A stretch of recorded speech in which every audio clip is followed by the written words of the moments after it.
अस्सलामुअलैकुम ګرانو دوستانو، هیله ده چې تاسو به روغ جوړ وئ. ګرانو دوستانو، موږ دې والا چارجنګ بیس بدلو او چارج ځای خراب ده، نو دا موږ هیټ ګن سره دې والا دا زوړ چارجنګ بیس لرې کړو او دا نوی ورته لګو. ښه نو ګرانو دوستانو، پهله به تاسو دا پټرول یا تنر وي که نه، دا به تاسو صفا کړئ او بیا به دا پیروزه چې دا لږ پرې ووهئ. کله دا پوینټونه ښه مالدار صفا شي او پیروزه پرې ولګي او لږ وړوکی سولډرینګ به هم ورکړئ، بیا به تاسو دا کوم نوی چارجنګ بیس لګوئ، دا به د رګمال سره یا داسې هغه به ځان سره وساتئ، فایل دې سره به دا لږ رګړاو کړئ.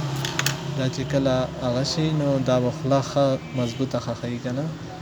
دې نه پس به دا راوالی دې والا دا پوینټونه به سیټ کړئ او دې نه لاندې دا کوم کیپیډ چې ده که نه، کیپیډ والا پیډ هغه به تاسو لرې کوئ، ولې چې دا هیټ ګن سره سوځي، غونډ شي، نو بیک بټنې به کار نه کوي، مسله به ورته جوړه کړي. دا به نوی چارجنګ بیس تاسو سیټ کړئ بالکل پوینټ ټو پوینټ.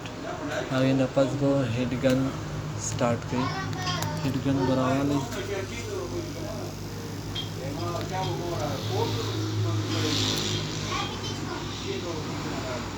هیټ ګن سره به دا تاسو سیټ کړئ.